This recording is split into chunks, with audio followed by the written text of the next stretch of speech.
Hello students, welcome back to my channel and I will discuss now about the lecture number 9 which is goes on proteins।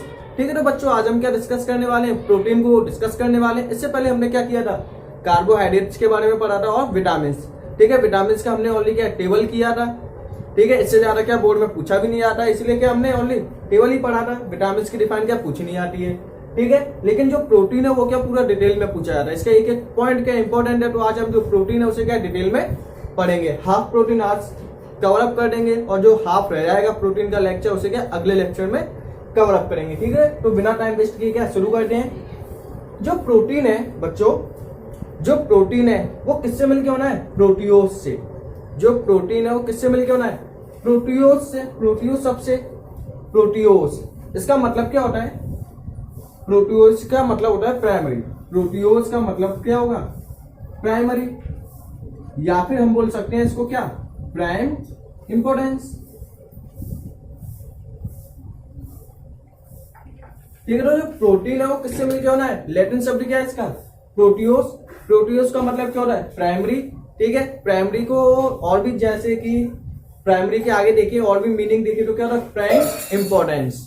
ठीक है, proteins क्या होता है, एक सबसे पहले मतलब एक ऐसा कंपाउंड है जिसकी हमारी बॉडी में क्या सबसे ज्यादा इंपॉर्टेंस है। हमारी बॉडी में सबसे ज्यादा क्या है, एक इंपॉर्टेंट कंपोनेंट है प्रोटीन। ठीक है, प्रोटीन ही क्या करता है, हमारे हेल्प करता है हमारी बॉडी में सेल्स को रिपेयर करने में, ग्रोथ को इंक्रीज करने में। ठीक है, जो हमारी बॉडी की ग्रोथ है वो किसकी हेल्प से होती है, प्रोटीन की हेल्प से। जो हमारी सेल है उनकी जो रिपेयरमेंट है वो किसकी हेल्प से होती है, प्रोटीन की हेल्प से। इसके बाद इसकी बात करें सोर्स की, तो जो प्रोटीन के सोर्स है वो सबसे ज्यादा क्या होता है, नॉन वेज। जो नॉन वेज है ना उसमें से सबसे ज्यादा अमाउंट में क्या मिलता है, हमें प्रोटीन मिलता है बच्चों। ठीक है, तो जो हमारे क्या है नॉन वेज है उसमें से क्या सबसे ज्यादा अमाउंट में क्या प्रोटीन मिलता है। बात करें वेज की, तो वेज में क्या है, जो पल्सेस होती हैं, जो हमारी क्या होंगी पल्सेस होंगी, दाल होंगी, उनमें क्या होता है सबसे ज्यादा लार्ज क्वांटिटी में क्या पाया जाता है, प्रोटीन पाया जाता है। ठीक है, तो ये सब क्या होंगे, इसके सोर्स हो गए। तो आपके सामने स्क्रीन पे क्या एक, तो बच्चों आपको क्या एक इमेज दिख रही होगी सामने जिसमें क्या है प्रोटीन्स के बारे में लिखा हुआ है। ठीक है, नोट्स आपको क्या इसी इमेज में से बनाने हैं। जो प्रोटीन्स के बारे में लिखना है वो क्या आपको इसी इमेज में से लिखना है। ठीक है, तो देखो इसमें क्या लिखा हुआ है, ड्राइव्ड फ्रॉम प्रोटियोज। जो प्रोटीन है वो किससे मिलके होना है, प्रोटियोज सबसे मिलके होना है। प्रोटियोज का मतलब क्या होता है, प्राइमरी या फिर प्राइम इंपोर्टेंस, जैसा ही मैंने आपको अभी बताया था। सेकेंड पॉइंट में क्या लिखा हुआ है, proteins are important class of biomolecule which are main structural component of animal body. Animal body का सबसे इंपॉर्टेंट जो क्लास है या फिर कंपोनेंट है बायोमोलिक्यूल का वो क्या हमारा प्रोटीन। नेक्स्ट है जो क्या है, they are needed for the construction of cell. जो प्रोटीन्स है वो क्या हेल्प कर रहा है किसमें, सेल की रिपेयरमेंट में या फिर बॉडी की ग्रोथ में। नेक्स्ट है therefore they are responsible for growth and normal health of living beings. इसी की वजह से जो क्या है, जो प्रोटीन है वो क्या हमारी सेल को बनाने में हेल्प कर रहा है। इसी पॉइंट की वजह से हमारी बॉडी की जो ग्रोथ है वो किसकी हेल्प से होती है, प्रोटीन। और इन्हीं सभी की वजह से क्या होता है, जो प्रोटीन है वो क्या हमारे लिए बहुत ज्यादा इंपॉर्टेंट है। क्लियर है। ठीक है, तो देखो फिर यहाँ पे, तो ये सब क्या लिखे थे, प्रोटीन्स के बारे में लिखे थे। एक लास्ट पॉइंट और लिखना है आपको, वो क्या लिखना है, proteins are polymer of, proteins are polymer of amino acids. Amino acids, जो हमारे प्रोटीन्स है वो किससे मिलके बने हैं, अमीनो एसिड से। मतलब पॉलीमर है किसके, अमीनो एसिड्स के। एक लॉन्ग चेन बननी होगी किसकी, अमीनो एसिड की, उसी से क्या फॉर्म होगा हमारा प्रोटीन। तो प्रोटीन क्या होते हैं हमारे, लॉन्ग चेन होती है या फिर पॉलीमर होता है किसका, अमीनो एसिड्स का। ठीक है, तो प्रोटीन किससे मिलके बने हैं, अमीनो एसिड से। ठीक है, तो यहां से हम पढ़ना शुरू करेंगे अमीनो एसिड्स के बारे में। तो आपने क्या प्रोटीन के बारे में जाना, प्रोटीन्स क्या होते हैं, इनका सोर्स क्या होगा।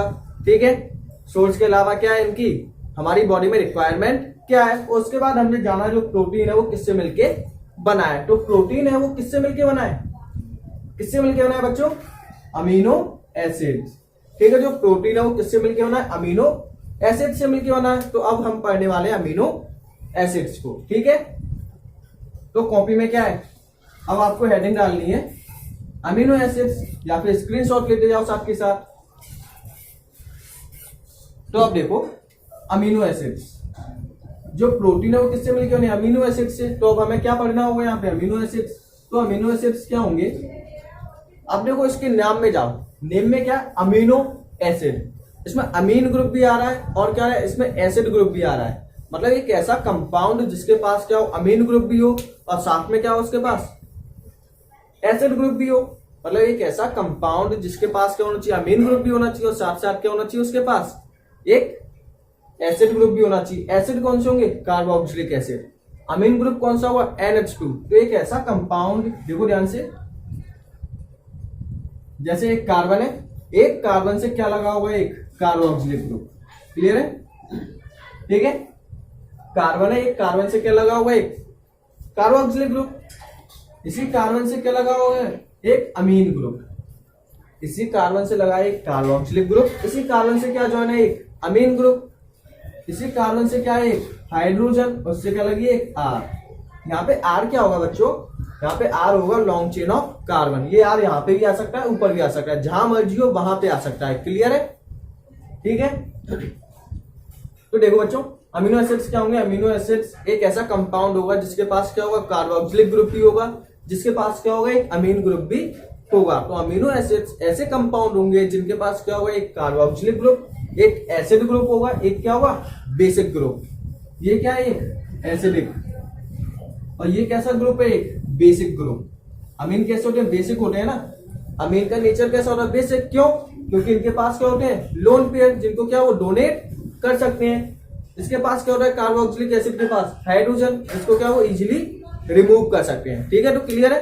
अमीनो एसिड्स हमारे ऐसे कंपाउंड होंगे जिसके पास एक एसिड ग्रुप होगा, एक क्या होगा इसके पास, बेसिक ग्रुप। ठीक है, यही क्या होंगे हमारे अमीनो एसिड्स। तो यहाँ पे क्या अमीनो एसिड्स की बात हुई। अब देखो इसी में क्या, अमीनो एसिड्स में क्या आ जाते हैं, थोड़ी सी नेमिंग पे बात करते हैं। तो इसकी नेमिंग क्या होगी, जैसे देखो इसकी नेमिंग, जैसे हमने कार्बोहाइड्रेट्स में, कार्बोहाइड्रेट में हमने देखा था, जब OH राइट में था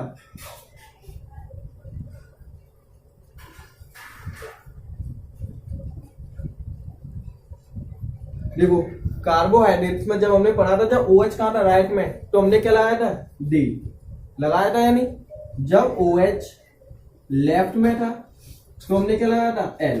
ठीक है, लेकिन अमीनो एसिड्स में हम किसको देखेंगे, अमीनो एसिड्स में हम किसको देखेंगे, अमीनो एसिड में देखेंगे हम किसको, NH2 को। यदि NH2 राइट में है तो क्या होगा, डी अमीनो एसिड्स। ठीक है, यदि NH2 हमारा कहां पे है, लेफ्ट में, तो क्या होगा, L अमीनो एसिड्स। क्लियर है। हमने कार्बोहाइड्रेट्स में किसको देखा था, OH को। यदि OH राइट में है तो क्या होगा, D ग्लूकोज। यदि OH लेफ्ट में है तो क्या होगा, L ग्लूकोज। हमें अमीनो एसिड्स में किसको देखना है, NH2 को। यदि NH2 हमारा राइट में है तो क्या होगा, D अमीनो एसिड्स। यदि हमारा अमीनो एसिड कहां पे, लेफ्ट में, तो क्या होगा, L अमीनो एसिड। ठीक है, तो दोनों का डायग्राम मैं आपके सामने बना रहा हूं। ठीक है, इसका स्क्रीनशॉट लो।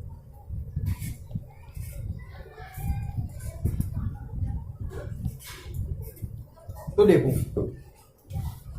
जैसे NH2 COH HR। क्लियर है, ऐसे ही यहां पे बना हुआ है NH2 COH HR। अब देखो यहाँ पे क्या देखने को मिला, जो NH2 है ये कहां पे है, राइट साइड में। राइट में तो उसका नाम क्या होगा, D amino acid, D amino acid. Clear है, ठीक है। एक है ये, इसमें जो NH2 कहां पे, लेफ्ट में, तो जब लेफ्ट में तो क्या हुआ, L अमीनो एसिड। ठीक है, क्यों, रीजन लिख लो, NH2 कहां पे है, लेफ्ट में। ठीक है, यहां पे रीजन क्या लिखेंगे, NH2 कहां पे है, राइट में। क्लियर है, जल्दी से इसे नोट करो।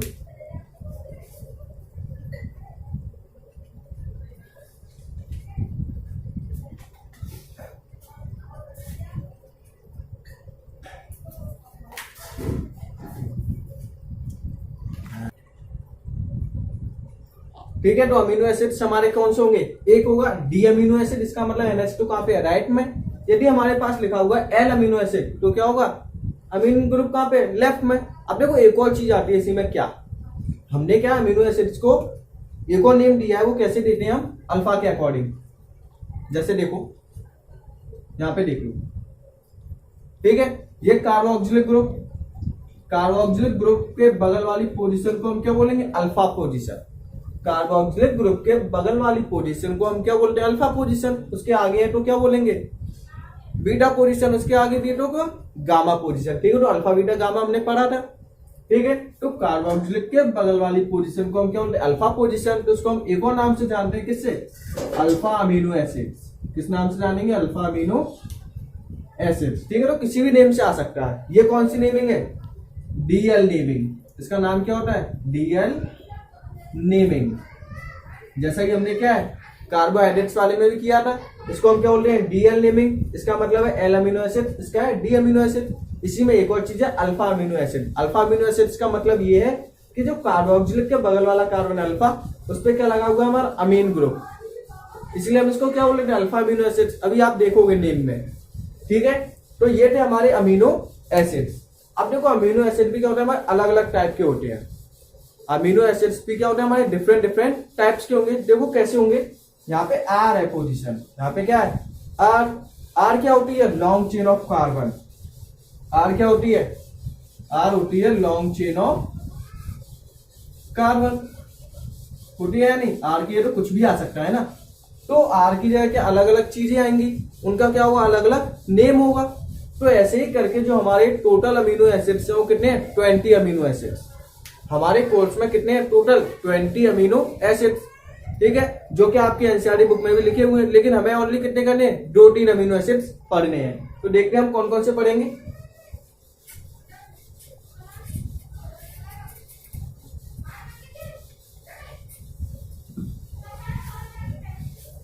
तो देखो आपके सामने इमेज दिख रही होगी। ठीक है, इमेज में क्या, अमीनो एसिड्स के बारे में। अमीनो एसिड्स में देखो फर्स्ट पॉइंट क्या लिखा हुआ है, अमीनो एसिड्स कंटेन अमीन ग्रुप। अमीनो एसिड्स के पास क्या होगा, एक अमीनो ग्रुप होगा NH2, एक क्या होगा, कार्बोक्सिलिक ग्रुप होगा, कौन सा, COH। ठीक है, COH फंक्शनल ग्रुप होगा attach to same carbon atom. Amino acids में क्या होगा, जो अमीन ग्रुप है, ठीक है, कार्बोक्सिलिक ग्रुप है, वो दोनों किस पे लगे होंगे, एक सेम कार्बन पे अटैच होंगे। क्लियर है, ऐसा ही हमने इमेज में देखा था। ठीक है, सेकंड पॉइंट में क्या लिखा हुआ है, amino acids are structural unit of protein. Amino acids क्या होती है, स्ट्रक्चरल यूनिट है किसकी, प्रोटीन की। इसका मतलब ये है कि जो प्रोटीन है वो किससे मिलकर बना है, अमीनो एसिड से। ठीक है, ये भी हमने पढ़ाई था। नेक्स्ट है depending upon the relative position of amino group with respect to carboxylic group. यदि हम क्या करें, जो हमारी अमीन ग्रुप की पोजीशन है, यदि हम उसकी पोजीशन किसके रेस्पेक्ट में निकालें, कार्बोक्सिलिक ग्रुप के रेस्पेक्ट में, the amino acid can be classified. तो हम अमीनो एसिड को क्लासिफाई करते हैं किससे, अल्फा बीटा गामा। ये मैंने अभी कराया था, अल्फा अमीनो एसिड्स। ठीक है, तो नीचे क्या है, आपको एक डायग्राम दिख रहा होगा साइड में। डायग्राम में क्या है, RCH नीचे क्या लिखा हुआ है, NH2। इसका मतलब क्या है, COH कार्बोक्सिलिक के बगल वाला कार्बन अल्फा, उस पर क्या लगा हुआ है, NH2। तो उसका मतलब क्या, नाम क्या होगा उसका, अल्फा अमीनो एसिड्स। ये पॉइंट क्लियर हुआ है नहीं आपका। ठीक है, तो अमीनो एसिड्स के बारे में वही लिखा हुआ है जो मैंने आपको क्या अभी पढ़ाया है। इसमें देखो लास्ट पॉइंट क्या लिखा हुआ है, depending upon the value of R। R की वैल्यू पे देखें, यदि हम R की जगह क्या अलग अलग चीजें लगाएं, किसी पे हाइड्रोजन लगाएं, R की जगह यदि हम CH3 लगाएं, ठीक है, तो ऐसे करके यदि हम उसको चेंज करें तो अलग अलग टाइप के क्या अमीनो एसिड फॉर्म हो सकते हैं। यदि हम R की वैल्यू को चेंज करें तो क्या अलग अलग टाइप के क्या है, अमीनो एसिड्स फॉर्म हो सकते हैं। अभी हम देखेंगे कैसे कैसे फॉर्म होंगे, कौन कौन से होंगे। There are 20 different amino acids. ठीक है, यदि हम R की पोजीशन को चेंज करें, मतलब R की वैल्यू को चेंज करें, तो कितने अमीनो एसिड्स फॉर्म होंगे, 20 अमीनो एसिड्स। ठीक है, लेकिन हम 20 नहीं पढ़ेंगे, यदि आपको देखने हैं तो आपकी एनसीईआरटी बुक में बने हुए हैं। ठीक है, तो चलो आ जाइए, हमें कौन से अमीनो एसिड्स पढ़ने हैं। ठीक है, तो मैं आपके सामने क्या ये डायग्राम बना देता हूं, आपको कौन कौन से अमीनो एसिड पढ़ने हैं। देखो 20 अमीनो एसिड्स होते हैं। पहला देखो क्या है, NH2, C, COH, H, और यहाँ पे क्या लगा हुआ है, R। R की जगह यदि हमने लगा दिया यहाँ पे क्या हाइड्रोजन, तो उसका नेम क्या होगा? इसका नेम होगा ग्लाइसिन। इसका नेम क्या होगा? ग्लाइसिन। यदि इसके सिंबल की बात करें तो उसका सिंबल क्या होगा? ग्लाय। ठीक है, सिंबल क्या होगा इसका? ग्लाय। यदि हम इसके कोड की बात करें तो उसका कोड क्या होगा? COD, कोड होगा इसका G। ठीक है, यदि हम क्या करें, R को रिप्लेस करके, R को हम किससे रिप्लेस कर दें? हाइड्रोजन से, तो अमीनो एसिड का नेम क्या होगा? ग्लाइसिन। ग्लाइसिन का सिंबल क्या होगा? ग्लाय। उसका कोड क्या होगा? G। ठीक है, ये हो गया फर्स्ट। सेकंड है, यदि हम R को किससे रिप्लेस कर दें? R को हम रिप्लेस कर दें किसके साथ? एग्जाम्पल में आपको यही लिखने हैं। ठीक है, अमीनो एसिड्स के क्या लिखा था ना, जहां पे भी आपने क्या लिखना छोड़ दिया, उसके बाद एग्जाम्पल में आपको यही लिखने जो मैं लिखाऊंगा, CH3 अमीन ग्रुप लगा दें। यदि हम R की पोजीशन की जगह पे क्या लगा दें? अमीन ग्रुप, मतलब सॉरी मिथाइल ग्रुप। ठीक है, यदि हम क्या लगा दें? मिथाइल ग्रुप, तो उसका नेम क्या होगा? इसका नेम होगा एलानिन। ठीक है, एलानिन। इसका सिंबल क्या होगा? एला। कोड क्या होगा? ए। क्लियर है या नहीं? ठीक है, और देखो आगे, जैसे कि थर्ड है NH2, सी पे लगा हुआ है HCOH। ठीक है, यदि हम इसकी पोजीशन की जगह पे क्या लगा दें?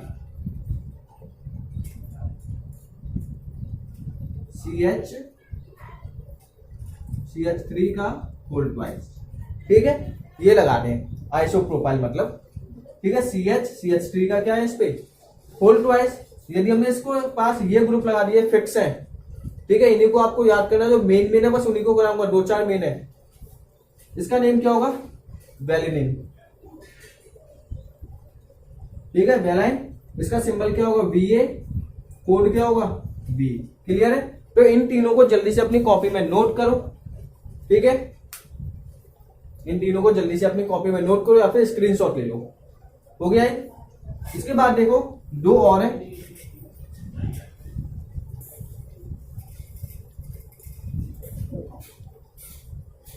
ठीक है, कौन से हैं देखो, जैसे कि 4 पे NH2C COH। यदि हम इसकी पोजीशन की जगह पे क्या लगा दें?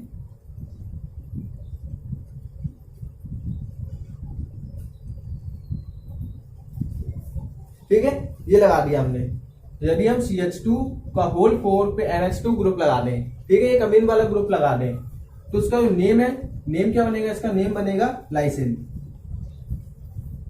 लाइसिन। ठीक है, इसका सिंबल क्या होगा? LY। उसका कोड क्या होगा? L। क्लियर है? ठीक है, सिंबल होगा LY और इसका कोड क्या होगा? L। एक लास्ट और बचा हुआ है। ठीक है, लाइसिन। और जो लास्ट वाले 4 और 5 है वो क्या वेरी इंपॉर्टेंट है, क्योंकि ये क्या एग्जाम्पल बने हुए हैं किसी के। ठीक है, लास्ट है NH2 CH। बस R की पोजीशन को ही क्या उसकी वैल्यू को चेंज करना है। तो यहाँ पे क्या लगा दिया? यदि हमने लगा दिया यहाँ पे क्या CH2 का होल ट्वाइस COH। यदि ये ग्रुप लगा दिया तो उसका जो नेम है वो क्या होता है? ग्लूटामिक।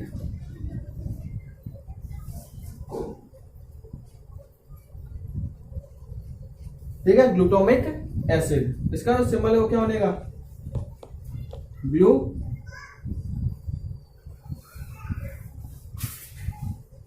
ठीक है बच्चों, हमने क्या अमीनो एसिड्स की जो R की पोजीशन थी, R क्या होता है? लॉन्ग चेन ऑफ कार्बन, कुछ भी आ सकता है उसकी जगह पे, तो हमने उसकी क्या अलग अलग चीजें रखे देखी। सबसे पहले हमने हाइड्रोजन रखा, तो उसके बाद क्या हमने मिथाइल ग्रुप रखा, फिर हमने उसके पास क्या आइसोप्रोपाइल रखा। तो अलग अलग जैसे हमने कंपाउंड रखे, फिर हमने एक अमीन वाला रखा, एक हमने कार्बोक्सिलिक वाला रखा। सबके जो थे नेम थे वो क्या अलग अलग थे, सिंबल अलग था, कोड अलग था। सिंबल कोड याद करो या मत करो उससे कोई फर्क नहीं पड़ेगा, बस उनका क्या नेम आपको याद होना चाहिए, उनका स्ट्रक्चर पता होना चाहिए। ठीक है, तो ये थे हमारे अलग अलग टाइप के क्या अमीनो एसिड्स। होते 20 हैं, लेकिन हमें ओनली कितने पढ़ने हैं? 5। यही क्या बोर्ड में पूछे जाते हैं अक्सर। तो जल्दी से क्या इन्हें नोट करो अपनी कॉपी में। हो गया है? इसके बाद देखो एक पॉइंट है इसमें, जैसे कि अभी हमने देखा था NH2 CH COH H, यही लगाया था हमने। इसका नेम क्या है? ग्लाइसिन। तो ग्लाइसिन है ना, ये कैसा है? Optically inactive. नोट डाल के लिख दो। ठीक है बच्चों, देखो नोट पॉइंट क्या है हमारा, all amino acids are optically active. जितने भी अमीनो एसिड्स होंगे वो सब क्या होंगे? हमारे ऑप्टिकली एक्टिव होंगे। ऑप्टिकली एक्टिव का मतलब क्या होता है कि जो भी हमारी पीपीएल लाइट है, मतलब प्लेन पोलराइज्ड लाइट है, वो क्या होगी? रोटेट हो जाएगी, या फिर क्लॉकवाइज डायरेक्शन में या फिर एंटी क्लॉकवाइज डायरेक्शन में, एक्सेप्ट ग्लाइसिन। ग्लाइसिन को छोड़ के जितने भी अमीनो एसिड होंगे वो सब कैसे होंगे? हमारे ऑप्टिकली एक्टिव। ऐसा क्यों? क्योंकि जो ग्लाइसिन का स्ट्रक्चर वो क्या ये वाला है। क्लियर है? ठीक है। ऑप्टिकली एक्टिव हमारे वो वाले सब्सटेंस होंगे, वो वाले कंपाउंड होंगे जिनके पास क्या होगा? Chiral carbon. एक पॉइंट लिखो, ऑप्टिकली एक्टिव हमारे कौन से कंपाउंड होंगे? ऑप्टिकली एक्टिव हमारे वो कंपाउंड होंगे जिनके पास क्या होगा? Chiral carbon. Chiral carbon. ठीक है। ऑप्टिकली इनएक्टिव कौन से होंगे? जिनके पास कायरल कार्बन नहीं होगा।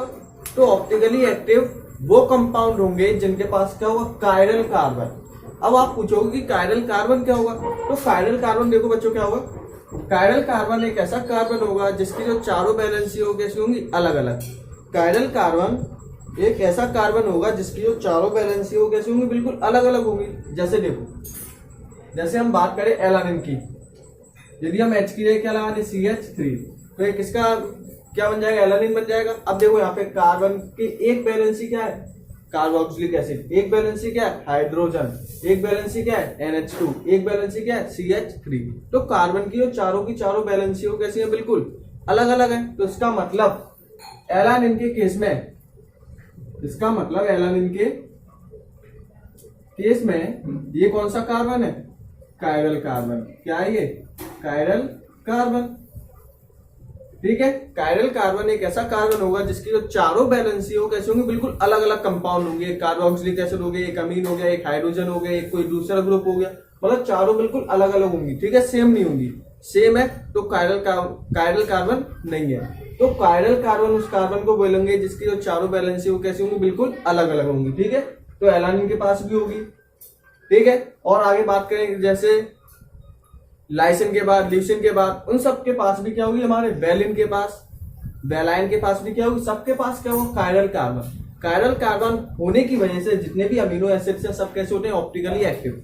कायरल कार्बन की प्रेजेंस की वजह से ही जितने भी अमीनो एसिड्स हैं वो कैसे होंगे? Optically active. ग्लाइसिन क्या होता है हमारा? Optically inactive. इसका रीजन क्या होगा? कि ग्लाइसिन के पास कायरल कार्बन नहीं होता है। ग्लाइसिन के पास क्या है? कायरल कार्बन नहीं होगा। अब देखो कैसे नहीं होगा, यहाँ पे देखो क्या है? ग्लाइसिन के केस में क्या आएगा? हाइड्रोजन। ठीक है। ये स्ट्रक्चर किसका बन गया? ग्लाइसिन का। जब ये स्ट्रक्चर ग्लाइसिन का बन गया तो देखो यहाँ पे एक कार्बन की वैलेंसी क्या है? Carboxylic acid. एक क्या? हाइड्रोजन। एक अमीन है, दूसरी क्या? हाइड्रोजन। मतलब ये वैलेंसी कैसी होगी? सेम सेम हो गई, यानी जो ये कंपाउंड, जो ये बॉन्ड है वो कैसा हो गया? बिल्कुल सेम हो गया। तो जब किसी कार्बन से बॉन्ड कैसे हो जाते हैं? सेम हो जाते हैं। तो कार्बन कैसा हो जाता है? एकायरल। वो कार्बन क्या होगा हमारा? एकायरल कार्बन। क्लियर है। तो कायरल कार्बन वो कार्बन होंगे जिसकी चारों वैलेंसी अलग होगी, और जिसके पास, जिस कंपाउंड के पास कायरल कार्बन होगा वही क्या होंगे? Optically active. उन्हीं में से क्या लाइट को पास करेंगे तो रोटेट हो जाएगी। यदि कोई ऐसा कार्बन जिसके चारों वैलेंसी क्या सेम है, अलग अलग नहीं है, या फिर दो सेम है, जैसे हाइड्रोजन हाइड्रोजन क्या दो सेम है ना ग्लाइसिन में, तो ये कायरल कार्बन नहीं होगा। ये कौन सा होगा? एकायरल। कायरल का अपोजिट होता है क्या? एकायरल कार्बन। तो जिसके पास एकायरल कार्बन होगा वो क्या होगा? Optically inactive. तो यदि कोई रीजन पूछे कि ग्लाइसिन है वो ऑप्टिकली इनएक्टिव क्यों होता है, तो उसका रीजन क्या होगा? बिकॉज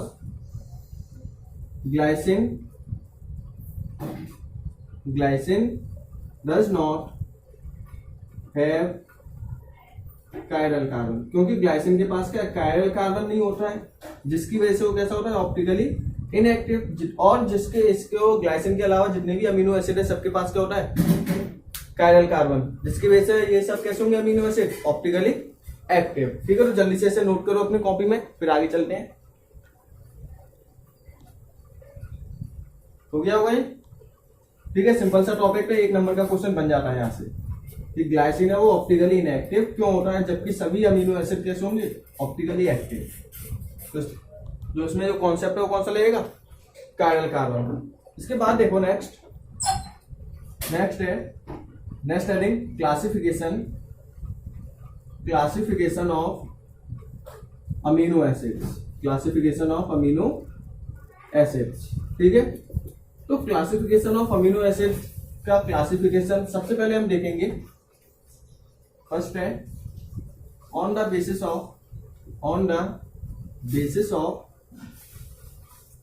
ऑफ इसके बेसिस पे नेचर या फिर character, on the basis of character. यदि हम कैरेक्टर के बेसिस पे देखें, जो हमारे अमीनो एसिड है उनको क्लासिफाई किया हमने 2 क्लास में। फर्स्ट है इसेंशियल अमीनो एसिड, ठीक है। तो इसेंशियल अमीनो एसिड्स कौन से होंगे, दोज अमीनो एसिड्स, ये भी पूछा जाता है, ठीक है। Essential non essential amino acids क्या होते हैं, amino acids cannot be synthesized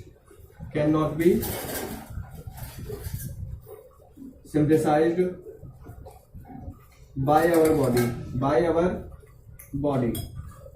या फिर in our body, ठीक है। ऐसे amino acids can not be synthesize in our body, ऐसे अमीनो एसिड जो हमारी बॉडी के अंदर सिंथेसाइज नहीं होते, बनते नहीं है, उन्हें क्या बोलेंगे हम, इसेंशियल अमीनो एसिड। मतलब जो अमीनो एसिड क्या हमारी बॉडी के अंदर क्या सिंथेसाइज नहीं हो पाते, बन नहीं पाते हैं, उन्हें कहां से चाहिए होता है, बाहर से लेना होगा, एक्सटर्नल सोर्स के द्वारा लेना होगा, ठीक है। तो वो कौन से होंगे, हमारे इसेंशियल अमीनो एसिड। इसी में आएगा second non essential amino acids. तो नॉन इसेंशियल कौन से होंगे, जो क्या इजीली क्या हमारी बॉडी के अंदर फॉर्म हो जाते हैं, जिनको बाहर से लेने की कोई जरूरत नहीं है, कोई आवश्यकता नहीं है। तो नॉन इसेंशियल अमीनो एसिड्स, तो देखो नॉन इसेंशियल अमीनो एसिड्स क्या होंगे,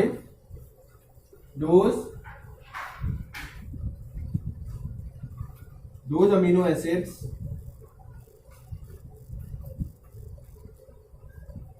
can be synthesized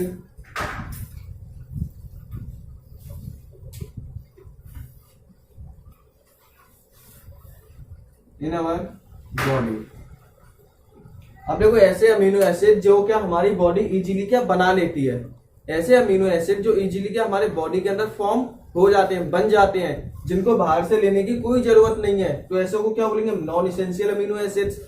essential amino acids क्या होंगे, those amino acids can not be synthesised, which can not be, यहां पे विच लगा देना,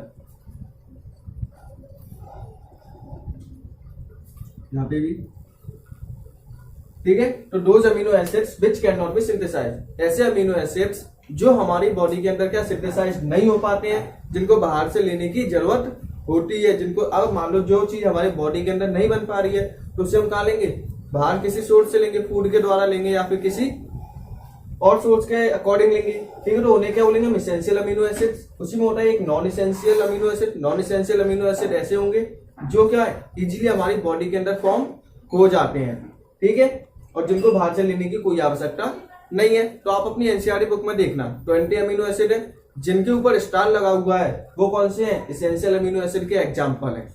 अपनी एनसीईआरटी बुक में देखो, जिनके ऊपर क्या लगा हुआ है, स्टार लगा हुआ है, वो कौन से इसेंशियल अमीनो एसिड, और जिनके ऊपर स्टार नहीं लगा हुआ है वो कौन से नॉन इसेंशियल अमीनो एसिड। तो वो क्या होंगे, एक एक एग्जाम्पल लिख देना इनका, वैसे कोई जरूरत नहीं है एग्जाम्पल की, बस आपको ये पता होना चाहिए कि इसेंशियल और नॉन इसेंशियल अमीनो एसिड क्या होंगे। इसेंशियल वो होंगे जो हमारी बॉडी के अंदर क्या बन नहीं पाते हैं, नॉन इसेंशियल जो हमारी बॉडी के अंदर बन जाते हैं, थोड़ा सा अपोजिट में है, ठीक है। चलो लिखो इसे जल्दी अपनी कॉपी में, हो गया है। चलो देखो नेक्स्ट,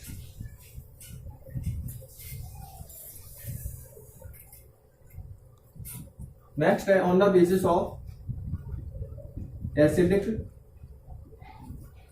बेसिक और न्यूट्रल। फिर हमने क्या है, सेकंड जो आधार है, सेकंड जो बेसिस है वो हमने कौन सी ली, नेचर, मतलब हमने अमीनो एसिड को क्लासिफाई किया on the basis of nature. Nature कौन सा, एसिडिक नेचर या फिर बेसिक नेचर या फिर न्यूट्रल नेचर। ठीक है, तो हमने क्या किया, अपने अमीनो एसिड्स को क्लासिफाई किया किनके बेस पे, कुछ अमीनो एसिड कैसे होंगे, एसिडिक होंगे, कुछ अमीनो एसिड कैसे होंगे, बेसिक होंगे, कुछ अमीनो एसिड कैसे होंगे, न्यूट्रल होंगे। तो उनको हम कैसे क्लासिफाई करेंगे कि कौन से एसिडिक होंगे, कौन से बेसिक होंगे, कौन से न्यूट्रल होंगे। ठीक है, तो देखो सबसे पहले बात करते हैं न्यूट्रल की। ठीक है, न्यूट्रल में क्या होगा, जैसे एग्जांपल लो ग्लाइसिन से, एग्जांपल से समझते हैं इजीली आएगा। ग्लाइसिन का एग्जांपल क्या होगा, NH2। अब बताओ इसमें ये कौन सा ग्रुप होता है, एसिडिक। ठीक है, ये कौन सा ग्रुप है, बेसिक। ये पॉइंट क्लियर है यानी। COOH कौन सा ग्रुप है, एसिडिक। ये कौन सा, बेसिक। अब देखो एक एसिडिक ग्रुप है, एक बेसिक ग्रुप है, एक एसिडिक है, एक बेसिक है, दोनों कैसे इक्वल अमाउंट में, दोनों आपस में क्या होंगे, कैंसिल आउट होंगे। और कैसा बनाएंगे, ये कैसा अमीनो एसिड फॉर्म करेंगे, न्यूट्रल अमीनो एसिड। तो जो ग्लाइसिन है वो कैसा होगा, ग्लाइसिन है वो कैसा होगा, न्यूट्रल अमीनो एसिड्स। तो जब कार्बोक्सिलिक और अमीनो ग्रुप की क्वांटिटी इक्वल होगी तो उस अमीनो एसिड को हम क्या बोलेंगे, न्यूट्रल अमीनो एसिड। क्यों, कार्बोक्सिलिक कैंसिल आउट कर देंगे किसको, बेसिक को, जिससे जो अमीनो एसिड फॉर्म होगा वो कैसा होगा, न्यूट्रल। ठीक है, तो जब कार्बोक्सिलिक और अमीन ग्रुप इक्वल अमाउंट में होंगे, इक्वल क्वांटिटी में होंगे, जब कैसे होंगे, ये दोनों इक्वल होंगे, तो कैसे होंगे, ये आपस में कैंसिल आउट करके कैसा अमीनो एसिड फॉर्म करेंगे, न्यूट्रल अमीनो एसिड। ठीक है, तो ग्लाइसिन किसका एग्जांपल है, न्यूट्रल अमीनो एसिड। ऐसी बात करते हैं एसिडिक और बेसिक की। ठीक है, अभी से लिखना मत, भाई मैं लिखा दूंगा इसके नोट। सेकंड है एसिडिक। तो देखो एसिडिक को भी हम एक एग्जांपल से, एसिडिक में क्या होगा, कार्बोक्सिलिक ग्रुप की क्वांटिटी ज्यादा हो जाएगी, अमीन ग्रुप कैसे हो जाएंगे, कम। ठीक है, तो हमने एक एग्जांपल किया था,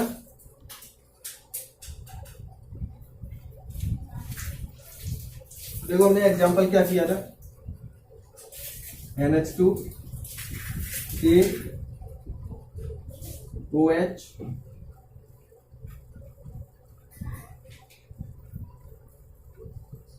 ये है। ठीक है, इसका नेम क्या है,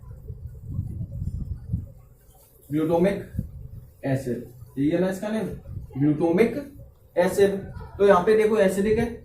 अब यहाँ पे देखो एसिडिक क्वांटिटी, जो एसिड की क्वांटिटी है, कार्बोक्सिलिक ग्रुप की क्वांटिटी है वो कैसे ज्यादा, एक COH एक COH। कार्बोक्सिलिक ग्रुप कितने हैं, 2।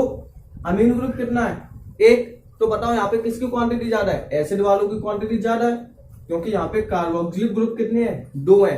कार्बोक्सिलिक ग्रुप की क्वांटिटी ज्यादा है, जो हमारे क्या अमीन ग्रुप की क्वांटिटी वो कैसी है, कम है। तो बेस की क्वांटिटी कम हो गई, एसिड की क्वांटिटी ज्यादा हो गई, तो ये कैसा होगा, तो ये कैसा होगा, एसिडिक। ठीक है, एसिडिक ग्लूटामिक एसिड। तो ये कैसा होगा, एसिडिक नेचर। तो समझ में आ रहा है। तो जब क्या होगा, कार्बोक्सिलिक ग्रुप की क्वांटिटी ज्यादा होगी, अमीन ग्रुप की क्वांटिटी कम है, तो कौन सा हुआ, एसिडिक। यदि इसका अपोजिट हो जाए, अमीन की क्वांटिटी ज्यादा हो जाए, एसिडिक की क्वांटिटी कम हो जाए, अमीन ज्यादा हो जाए, एसिडिक कम हो जाए, तो कौन सा बनेगा, ये बेसिक। तो उसका भी एक एग्जांपल देखो। ठीक है, मैंने 3 एग्जांपल ही आपको याद करने के दिए थे, जैसे ग्लाइसिन का एग्जांपल याद करो, ग्लूटामिक का याद करो, एक लाइसिन का, क्योंकि यही तीनों क्या इंपॉर्टेंट है। तो ये क्या, इसके बाद देखो बेसिक का।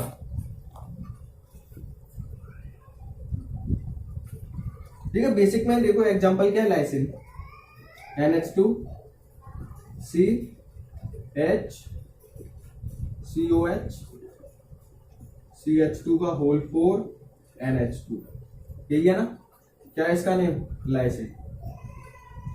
ठीक है, अब देखो उसमें NH2 ग्रुप की क्वांटिटी कैसी है, ज्यादा है। लाइसिन अमीनो एसिड में जो NH2 ग्रुप है उसकी क्वांटिटी कैसी है, ज्यादा। जब उसकी क्वांटिटी ज्यादा है तो क्या होगा, जब उसकी क्वांटिटी ज्यादा है तो इसका मतलब क्या है, यहाँ पे बेस की क्वांटिटी कैसी है, ज्यादा है। ठीक है, अमीन ग्रुप की क्वांटिटी ज्यादा, मतलब बेस की क्वांटिटी ज्यादा, एसिड की क्वांटिटी कम, तो इसका मतलब क्या है, ये कैसा होगा, बेसिक। ये कैसा होगा, बेसिक। क्लियर है। ठीक है, जल्दी से करो उसे। अब देखो आपके सामने का एक इमेज दिख रही होगी। ठीक है, इमेज में आपको क्या दिख रहा होगा, amino acids are classified on the basis of acidic, basic और न्यूट्रल। ठीक है, तो आपके सामने क्या दिख रहा होगा, ठीक है। तो देखो, equal number of amino and carboxylic group make it neutral. जब क्या होंगे, अमीन ग्रुप और कार्बोक्सिलिक ग्रुप क्या होंगे, इक्वल अमाउंट में होंगे, ठीक है, तो क्या होगा, न्यूट्रल। ठीक है, तो देखो बच्चों, equal number of amino and carboxylic group make it neutral. जब हमारे अमीन ग्रुप और कार्बोक्सिलिक ग्रुप क्या होंगे, इक्वल अमाउंट में होंगे, तो वो अमीनो एसिड कैसा होगा, न्यूट्रल। इसका एग्जांपल क्या होगा, ग्लाइसिन। तो इसमें एग्जांपल नहीं लिखा होगा, एग्जांपल आप लिखते जाना, ग्लाइसिन।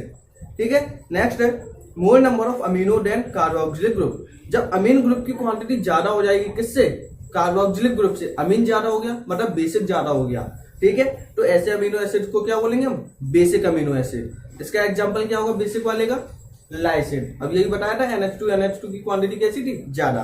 एट लास्ट है more carboxylic group as compare to amino group. Amine group की तुलना में जो हमारे कार्बोक्सिलिक ग्रुप है, यदि उनकी क्वांटिटी ज्यादा हो जाए, कार्बोक्सिलिक ग्रुप ज्यादा हो जाए, एसिडिक ग्रुप ज्यादा हो जाए, तो कैसा अमीनो एसिड फॉर्म होगा, एसिडिक। ठीक है, इसके बाद आपको दिख रहा होगा properties of amino acid. Next topic है प्रॉपर्टीज ऑफ अमीनो एसिड। तो देखो अमीनो एसिड की क्या क्या प्रॉपर्टीज होंगी। Amino acids are colourless crystalline solid with high melting point. Amino acids क्या होंगे, कलरलेस क्रिस्टलाइन सॉलिड होंगे। अमीनो एसिड्स क्या होंगे, आर कलरलेस होंगे, क्रिस्टलाइन सॉलिड होंगे, जिनका जो मेल्टिंग पॉइंट है वो कैसा होगा, बहुत ज्यादा होगा। नेक्स्ट पॉइंट है they are soluble in water. ये क्या होंगे, सॉल्युबल होंगे किसमें, वाटर में। ठीक है, ये सॉल्युबल होंगे किसमें, वाटर में। नेक्स्ट है, चलो अब आ जाओ, एक नोट पॉइंट डाल के लिखो। तो देखो आपके सामने का एक नोट पॉइंट लिखा हुआ है, प्रॉपर्टीज क्या फिनिश हो चुकी है किसके, अमीनो एसिड्स की। उसमें एक नोट पॉइंट है, तो नोट पॉइंट में क्या लिखा हुआ है, they do not behave like a organic compound. जो हमारे अमीनो एसिड हो क्या एक ऑर्गेनिक कंपाउंड की तरह बिहेव नहीं करते हैं। जो हमारे अमीनो एसिड कंपाउंड हैं वो ऑर्गेनिक कंपाउंड की तरह बिहेव नहीं करते हैं, तो वो किसकी तरह बिहेव करेंगे, they behave like a salt. जितने भी अमीनो एसिड है वो ऑर्गेनिक कंपाउंड की तरह बिहेव नहीं करते हैं, वो बिहेव करते हैं किसकी तरह, एक सॉल्ट की तरह। ठीक है, किसकी तरह बिहेव करेंगे, सॉल्ट की तरह। इसमें दिस इज ड्यू टू, इसी रीजन की वजह से, this is due to the presence of both acidic and basic group in the same molecule. और जैसा कि हमने यही पढ़ा है, जो अमीनो एसिड है उसके एक ही मॉलिक्यूल के अंदर एक कार्बोक्सिलिक ग्रुप भी है। कार्बोक्सिलिक ग्रुप का मतलब क्या है, एसिडिक ग्रुप। जैसे एग्जांपल देखें, यहाँ पे देखो HRCOH NH2। ठीक है, तो इसमें क्या दिख रहा है, this is due to the presence of both acidic and basic group in a same molecule. एक ही मॉलिक्यूल के अंदर जब एक एसिडिक ग्रुप प्रेजेंट होता है और एक बेसिक ग्रुप होता है, एक ही मॉलिक्यूल के अंदर जब एक एसिडिक ग्रुप प्रेजेंट होगा, एक बेसिक ग्रुप प्रेजेंट होगा, तो ऐसे आयन को क्या बोलेंगे, ऐसे कंपाउंड को क्या बोलेंगे हम, जीटर कंपाउंड, जीटर फॉर्म। इसका मतलब जब सेम मॉलिक्यूल पे एसिडिक और बेसिक कंपाउंड, बेसिक ग्रुप है वो प्रेजेंट होंगे, ठीक है, तो वो किस फॉर्म में लाई करेंगे, जीटर आयन की फॉर्म में। अब ये जीटर आयन क्या होता है ये भी देख लेते हैं। ठीक है, तो जब किसी सेम मॉलिक्यूल पे एसिडिक और बेसिक ग्रुप प्रेजेंट होंगे, तो जो भी कंपाउंड है वो किस फॉर्म में लाई करेगा, किस फॉर्म में पाया जाएगा, फाउंड होगा, जीटर आयन की फॉर्म में, जीटर आयन की फॉर्म में। जीटर आयन हमने कहां पे पढ़ा था, अमीन वाले टॉपिक में, अमीन वाले चैप्टर में हमने ये पढ़ा था, जीटर आयन। ठीक है, तो देखते हैं जीटर आयन क्या होगा। ठीक है, नोट करो इसे, हो गया होगा। तो देखो जीटर आयन क्या होता है,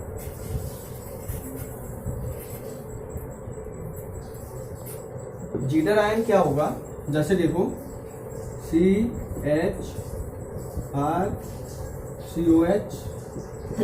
NH2। ठीक है, जब कोई एसिडिक ग्रुप एक ही मॉलिक्यूल के अंदर अपने हाइड्रोजन को रिमूव करके किसके पास पहुंचा दे, अमीन ग्रुप के पास। मतलब देखो नेगेटिव पॉजिटिव। अब देखो नाइट्रोजन के पास क्या होंगे, लोन पेयर होंगे, नाइट्रोजन के पास क्या होंगे, लोन पेयर। वो अपने लोन पेयर डोनेट कर देगा किसको, एसिडिक ग्रुप को। जो बेस है वो क्या करते हैं, लोन पेयर को डोनेट करते हैं। ठीक है, तो जो नाइट्रोजन है, नाइट्रोजन के पास क्या है, लोन पेयर है। जब ये अपने लोन पेयर को डोनेट कर देगा किसके पास, कार्बोक्सिलिक, आ गया प्लस चार्ज, उसने इन इलेक्ट्रॉन को ले लिया तो उस पर आ गया माइनस चार्ज। चार्ज हो एक पॉजिटिव चार्ज हो, जब एक ही मॉलिक्यूल के अंदर एक नेगेटिव चार्ज हो एक पॉजिटिव चार्ज हो, ठीक है, तो ऐसे कंपाउंड को क्या बोलेंगे हम, ऐसे आयन को क्या बोलेंगे, डाइपोलर आयन। ऐसे आयन को हम क्या बोलेंगे, डायपोलर आयन, और इन्हीं को हम क्या बोलते हैं, जीटर आयन। ठीक है, ये कब होता है, जब हम अमीनो एसिड को क्या करेंगे, एक्वस फॉर्म में लाएंगे। जब हम अमीनो एसिड को क्या है, वाटर में मिक्स करेंगे तो क्या होगा, जो एसिडिक ग्रुप है वो अपने हाइड्रोजन को क्या करेगा, वहां से रिमूव कर देगा और कहां पहुंचा देगा, बेस के पास, अमीन ग्रुप के पास। ठीक है, जिसकी वजह से जो क्या हमारा एसिडिक ग्रुप है उस पर आएगा माइनस चार्ज, अमीन पे आ जाएगा प्लस चार्ज। क्यों, क्योंकि जो नाइट्रोजन है उसने अपने लोन पेयर डोनेट किए होंगे किसको, एसिडिक ग्रुप को, जिसकी वजह से इस पे माइनस चार्ज, इस पे प्लस चार्ज। क्लियर है। तो यहाँ पे क्या है, जो ये आयन फॉर्म करेंगे वो कौन सा आयन फॉर्म करेंगे, डायपोलर आयन। डायपोलर आयन को क्या करते हैं हम, जीटर आयन। ठीक है, तो आपके सामने क्या एक इमेज दिख रही होगी जिसमें क्या लिखा हुआ है, इन एक्वस फॉर्म में क्या होता है, जो हमारा अमीन ग्रुप है वो डोनेट करता है क्या अपने लोन पेयर को, और जो हमारा एसिडिक ग्रुप है, कार्बोक्सिलिक ग्रुप है, वो एक्सेप्ट करता है उन लोन पेयर को, जिसकी वजह से कार्बोक्सिलिक ग्रुप पे कौन सा चार्ज आता है, माइनस, और जो हमारा अमीन ग्रुप है उस पर क्या आता है, प्लस चार्ज। ठीक है, और क्या फॉर्म कर रहे हैं, डायपोलर आयन, जिसको हम क्या बोलते हैं, जीटर आयन।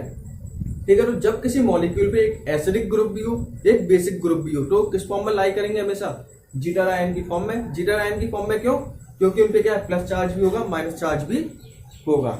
ठीक है, तो आज के लिए बस इतना ही।